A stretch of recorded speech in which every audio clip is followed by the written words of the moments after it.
ఇంటి పట్టున వండినటువంటి భోజనం చెయ్యడం, ఇంటి పట్టున తయారు చేసిన పదార్థాలు తినడం, ఏ ఋతువులో వచ్చేటటువంటి పళ్ళు ఆ ఋతువులో తినడం, ఏ ఋతువులో వచ్చే కూరగాయలు ఆ ఋతువులో తినడం, పాలు మొదలైన పదార్థాలని బాగా తీసుకుంటూ ఉండడం శరీర ఆరోగ్యానికి అత్యంత ప్రధానం.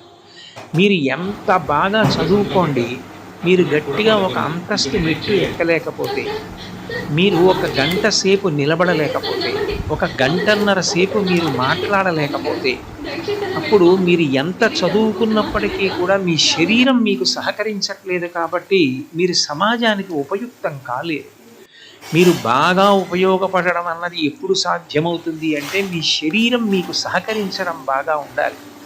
శరీరం బాగా సహకరించడం అన్నది ప్రధానంగా దేని మీద ఆధారపడి ఉంటుంది అంటే మనం తీసుకునే ఆహారం మీద ఆధారపడుతుంది.